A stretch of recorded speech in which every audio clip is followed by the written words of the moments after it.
J'ai réussi à enlever le démarreur seulement avec cette petite caisse de douille. Alors pour info, c'est très simple, hein. Vous voulez changer votre démarreur. Alors même si je m'aperçois que ce n'est pas la faute du démarreur par lui-même, je vais vous montrer après. Mais j'étais sur un parking, j'arrivais plus à redémarrer, donc le moteur se lançait, ça faisait zzzz. Donc le démarreur tournait bien, sauf que le moteur n'était pas entraîné, et c'est à cause de cette pièce qui est là. Alors je sais pas si on la voit, c'est pas évident. Mais bon, là ça tourne, elle accroche plus. Bref. Donc si vous voulez accéder à votre démarreur, le remplacer, c'est pas compliqué. Vous avez cette vis du filtre à air enlevée. C'est du diamètre 8. Vous en avez une deuxième qui est ici. Ici. Une troisième ici. Il y a le fil qui alimente le compteur. Ici, qui a déboîté de ces petits ergots. Ensuite, il y a une toute petite vis cruciforme qui se trouve au-dessus du garde-boue, là. Ce qui permet de lever le filtre à air. Et dans cet espace réduit, vous avez après deux vis de diamètre 8 qui tiennent le démarreur et le câble de la masse des deux côtés. Donc ici, vous pouvez enlever ce cache que j'avais enlevé pour faciliter l'espace de la clé. Et le démarreur, il n'y a plus qu'à le retirer après. Donc là, c'est pas un problème de démarreur. Ça va être un peu plus grave parce qu'il faut que je redémonte le carter. Donc le démarreur, il enclenche cette couronne.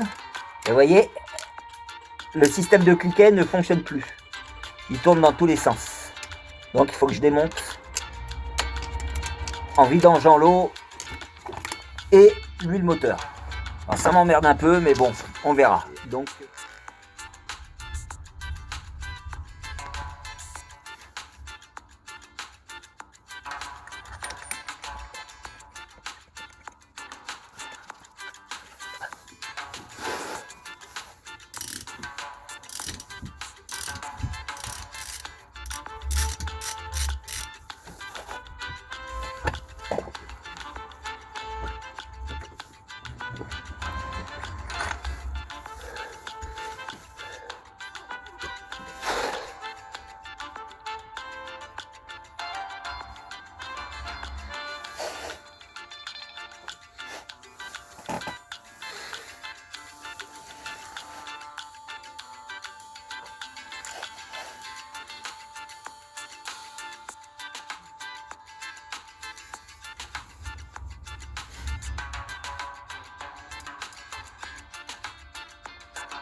j'ai premièrement nettoyé toutes les pièces. J'en ai commandé des neuves. Je vais vous faire une analyse de ce que j'aurais pu faire avant de démonter tout ça si j'avais connu cette roue libre. Et sûrement donc les causes aussi de cet encrassement qui a bloqué cette roue libre. Donc le démarreur tourne, entraîne le pignon réducteur, qui entraîne cet auto-pignon, qui entraîne l'énorme couronne crantée.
Alors les conséquences probables de tous ces dépôts d'huile, c'est premièrement déjà la qualité d'huile, le kilométrage exceptionnel de ce scooter, et ce qui m'est arrivé cet été en faisant un joint de culasse, et je vais vous montrer quelques vidéos.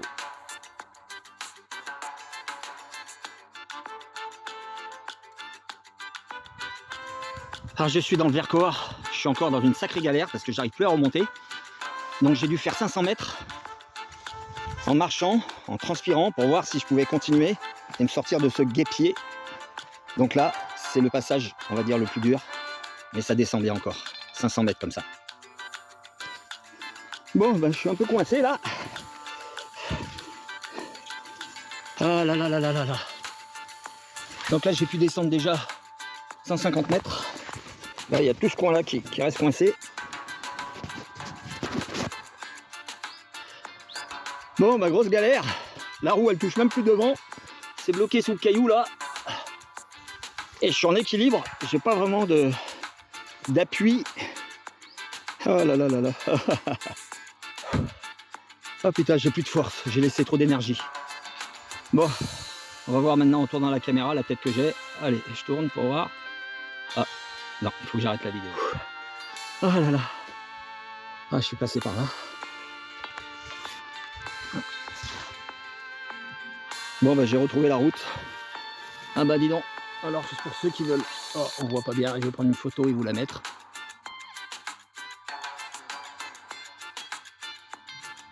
Ouais, bah je l'ai vraiment tout défoncé. Hein. Et en dessous, c'est pareil. Enfin, ça, c'était déjà cassé, mais c'est encore plus. Et là, c'est enfoncé. En dessous. Ah.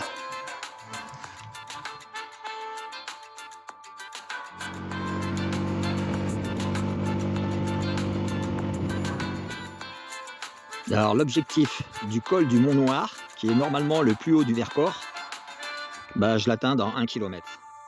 Il fait 15 degrés, en roulant ça descend encore. Et avec la transpiration que j'ai eue en poussant le scooter, bah, j'ai froid, il faut que je mette une veste.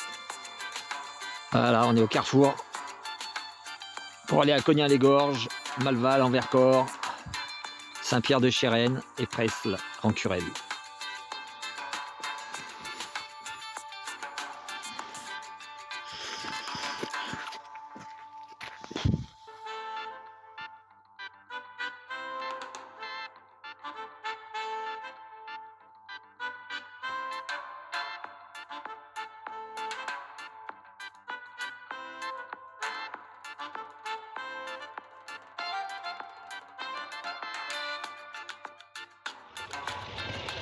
Alors,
je sais pas si on voit bien, mais il y a de la fumée qui sort du pot d'échappement.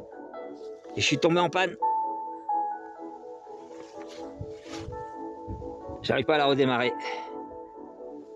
Alors il faut que je démonte. Je suis encore sur un chemin de terre là.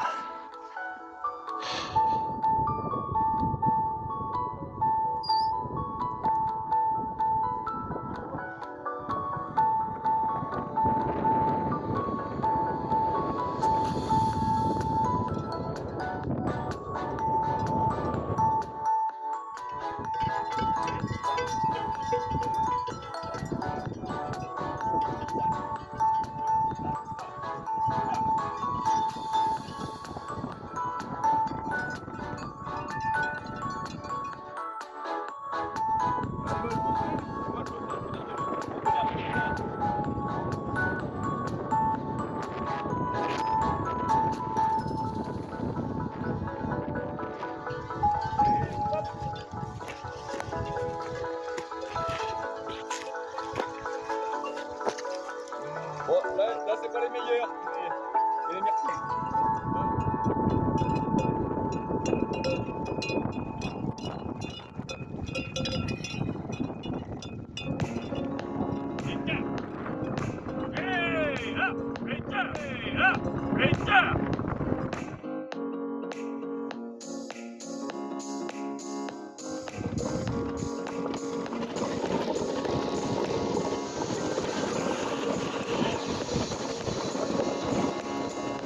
Obligé de descendre en roue libre puisque le scooter est en panne et je vais m'abriter sous un Porsche pour vérifier ce que c'est comme panne, si elle est réparable. Mais j'ai fait un joint de culasse pire qu'avant. Là le moteur est froid et on voit bien que les gaz ils passent bien à l'intérieur, donc j'ai du mal réparé la dernière fois.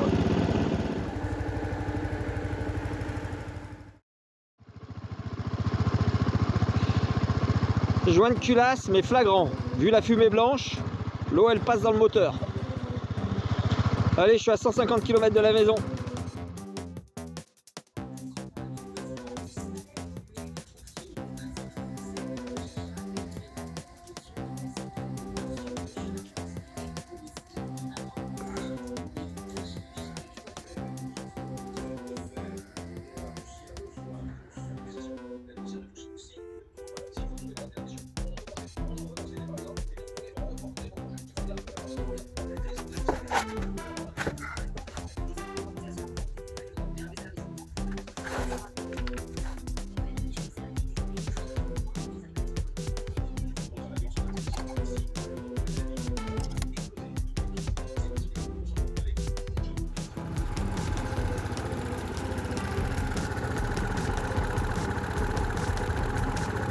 En résumé, si j'avais eu connaissance du système et du fonctionnement de l'embrayage du démarreur, cette roue libre justement, au premier symptôme, j'aurais fait une vidange, rempli le moteur d'un mélange gasoil et nettoyant pour dissoudre les boues et les graisses accumulées.